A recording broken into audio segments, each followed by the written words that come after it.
Alright, welcome back to Love-Ru Darkness Anime Review Part 5. Yes, Part 5. Yeah, it's not exactly been that long since my last review. I mean, the last review I did was just a few days ago. So basically for this, I'm discussing the first 3 OVAs that came out between seasons 1 and 2 up to Love-Ru Darkness.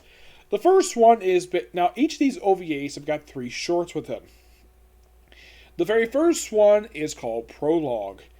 This one is mostly put for this one. This one's quite interesting. This one is it's this particular story takes place between the ending of Mata to Love-Ru, the final episode of the series, and the very first episode of To Love-Ru Darkness, where this is just after Rito just confessed to Lala, and, well, just afterward, trying to confess to Haruna, but she got distracted because Kali accidentally knocked off her top. And a big confusion. And this kind of starts the idea of giving Momo the idea of starting a Project Harem. Yep. But that's simply what this one is. Just basically fill in one. Yeah, just basically fills in the little gap. The second story is basically Colleen, who gets drunk on Coca-Cola and sprays the pollen at Mikan. Now, this is, of course, a retread episode. Yeah, a lot of these ones for To Love-Ru Darkness, even the main series, and the OVAs do the same thing. Retreading. Yep, lots of retreading. This one is basically retreading of something that happened in Mata to Love-Ru, where when Colleen first showed up, she used her power to basically spread everybody with this particular pollen, making everybody fall in love with Rito. This time it's Mikan's turn. Yep, it's Mikan's turn to fall in love with him. It's a very weird particular story where she basically is very, even though this is her brother, mind you, it's almost like thinks she's falling in love with him, but she ends up basically stopping herself, and the thing just falls right off her head when she's basically doing the laundry. The flower just rolls right off in the wash. Yep. The last one is a bit unique. This is another retread one. Also from Mata to Love-Ru. Because they mentioned this one that they mentioned about the time when Rito was transformed into a dog. Now it's Haruna's turn to transform into a cat. Yes, a cat. Basically, the thing starts off with Haruna and Lala just at a Starbucks. Yes, a frickin' Starbucks. That's what the thing says. A Starbucks. It does have a brand new invention. It looks like a shape of a small football. And she transforms into a cat. And like almost all inventions, it doesn't involve the clothes going with them. Basically, when they transform back, they're completely naked. Yes. So she runs around, basically trying to find, basically running because, the ghost girl is basically being chased by a dog. Yes, because she's afraid of dogs. Yes, that's basically how she is. And then, of course, she basically runs to Rito's house because Nana can talk to cats. Well, basically talk to animals. But instead, of course, she ends up with Rito, who, after accidentally spilling some chocolate milk on the cat, he ends up washing the cat, what turns out to be Haruna. So, Rito is washing Haruna. And the way this basically is shown, it's very erotic. Oh, unlike the main anime, this is not censored. Nope, not censored. So no censoring here. Which I got freaking tired of seeing that. The blinding light glare. I don't mind the steam basically fogging up, but the blinding glare thing is so freaking stupid.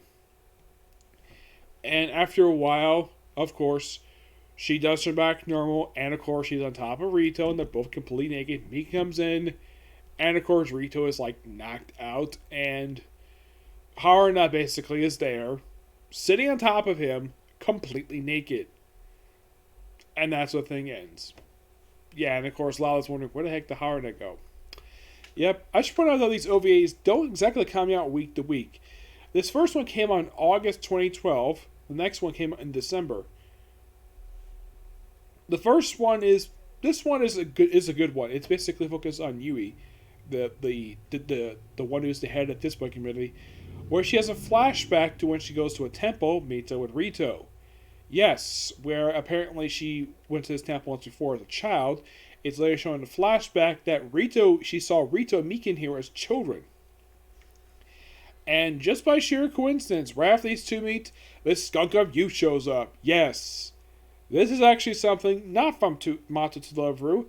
I believe this is from the original Two Love-Ru anime. Yeah, where it turned everybody into children except for Harada. Yeah, she was not turned into a kid, but yeah, here she is. She's basically a brief cameo. Look, I think it's worked out very in, and of course the reason why it's out, because Ren accidentally let it out. Yes, Run's idiot brother is what she calls him. Yep. So, yeah, idiot brother. So they chase thing around for a bit. Of course, Rito does catch it, and of course, at one point when they're basically his kid form, he accidentally does this little thing, a little clumsy, accidentally causes my clothes to come off, and of course he says, "Oh, it's like those kids nowadays." Like, really? Yeah, these are basically, and of course, Puke basically when he sees Rito, he doesn't initially recognize him, but he does explain the situation, and then of course, the thing wears off, everybody's turned back to normal. So Nana comes an interesting suggestion by basically moving the skunk to her reservoir, basically her animal reserve, and she can visit anytime she wants to, which I guess for a lot of them, that basically was a good idea. And of course, there's also a brief talk at the very end where Yui is talking to Rito about that he visited the temple that they just happened to that very day in the past, because he was coming by. Yeah, he did when he was basically coming to elementary school. It's like, what do you ask? Nothing really. So basically, it kind of confirms that she met Rito when they were children. And of course, also, Rito just happens to be her first love, and she doesn't like it at all. The second story for this one is, so this is a odd one to say at least. You have basically Nana, you think it's Nana, where she basically has the private talk with Rito. Says, "Do you like small breast?" And I'm thinking, really? We're going to this particular trope again? Yes, this whole short is basically a play on the old anime trope, where basically the most popular topic for anime, and a lot of anime I've seen, is people talking about women's breast sizes. Yes. Like, oh, you like women's breast size? Of course, Rito said in the past, for him, it doesn't matter about the breast size, basically. It doesn't matter if the breasts are small or big, as long as it's a good person. Now, Lala does like that, and so does Haruna. Nana probably didn't hear that particular thing because she was off planet at that point. She showed up in the series at that point. So then she starts seducing him, and he takes up for top. Everybody think, are they still gonna do it? No, because they get interrupted by apparently Momo. And it turns out that this was not Nana talking to him. Nope, this is actually Momo talking to him. The one who's topless. And it turns out the reason why that this happened because they use a device to do a body swap. Which, by the way, they actually do this in the following OVA, use the same device. Yeah, it's kind of a weird one to say the least. Mm-hmm. Now, the last one for the second one is kind of a Rito weird one. Like, Rito basically sniffs a weird plant, and he goes berserk and starts taking all Lala's inventions, basically goes crazy in the school, even using the twist around one, the one basically rips a clothing he got thing into ones. And, well, it turns out the plant he sniffed was actually an alien plant. A very dangerous one. Apparently, the reason why it's here because Colleen used Momo's dial device to get it here. Eventually, thanks to using another plant to basically turn back normal, he does actually apologize to Yui, and I think he probably does eventually apologize to, well, Haruna. He does use a little X-ray glass to see his own sister naked, which I thought that was kind of gross. But yeah, this is a really kind of pointless one. I mean, Yeah. Now, the last one's only just a couple stories. Mm-hmm. Yep. The first one, which of course they do the thing with the body swap thing again this time. This time it's not done on purpose like the other one. This one's done by pure accident. Where Lala just happens to bring all her vengeance to school just to do a checkup on them. And and we have Momo just have to come in the room, of course. Lala basically went for another room because the teacher, Teruju, calls her over because he needs to fix the cop machine. Like, really, you expect a woman who makes inventions half the time they break down or basically they don't really work properly, and you expect her to fix the cop machine? Okay, fine, whatever. And of course, you have Haruna and Rito trying to make sure this device is rubbing the floor. They grab it and they swap bodies. Yes, Rito is now in Haruna's body, and Haruna is in Rito's body. And only Momo knows this. And of course, do this thing where they have to go to the bathroom, which that was kind of weird. And then they say, okay, why don't you go to Haruna's house? Just basically voice suspicion. And of course, well, we have Rito as Haruna calling, well, what he thinks that Haruna probably calls her sister calls her Oni-chan, which is, it's basically Japanese, well, it's an honorific for basically big sister. And of course she gets the wrong idea because, well, it kind of hints at here that she knows that that her little sister's got a thing for Rito, which some people in the series know that, and some people in the series know that Rito's got a thing for Haruna.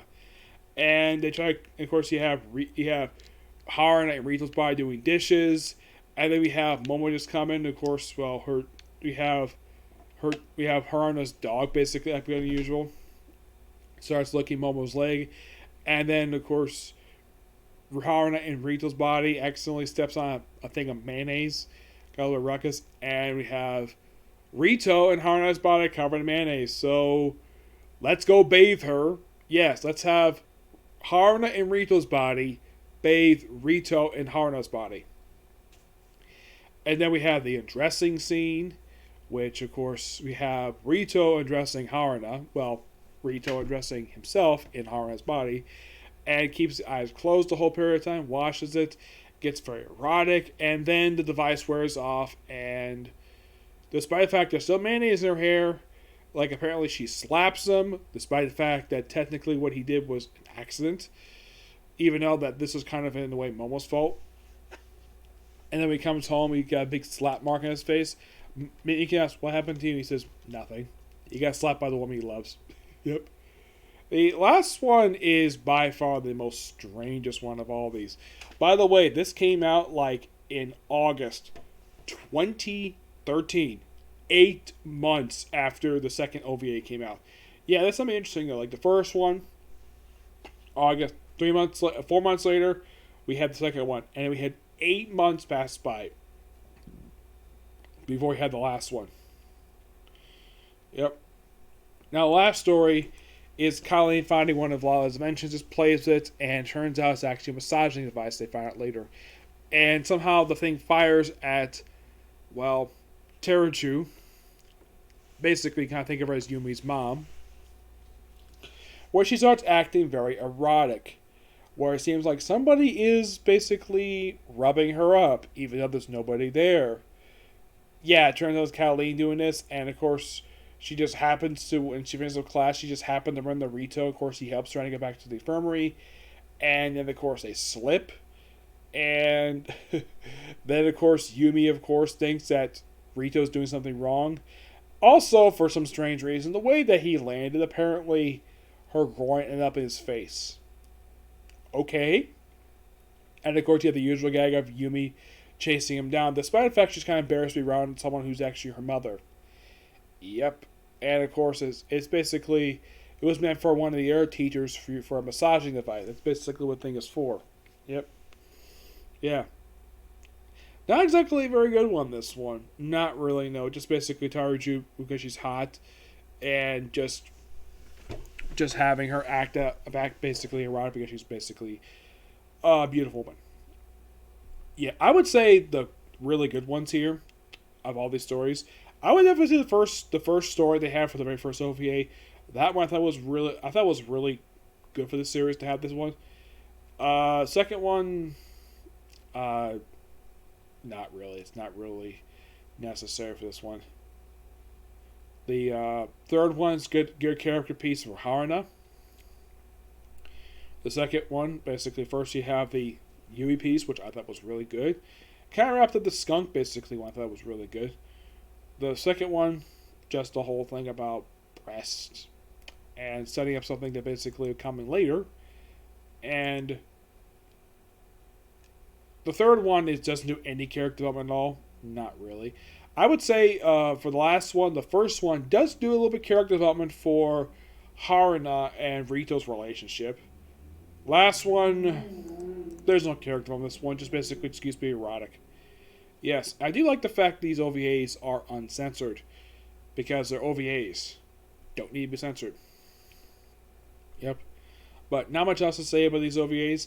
I think it's kind of weird that we had that I'm sure at the time, people were like, really? We have to wait this long period of time? Like, first it's like 4 months, and then it's 8 freaking months.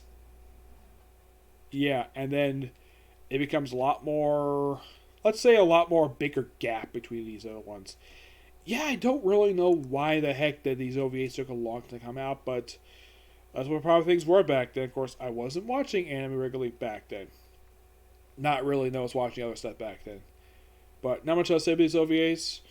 They're pretty good. Okay, so that's a particular review. I have one more video I'm going to do for this series, and then take a break from Love-Ru Darkness until I get them the Jobless Reincarnation series. Okay? See you next video. Bye.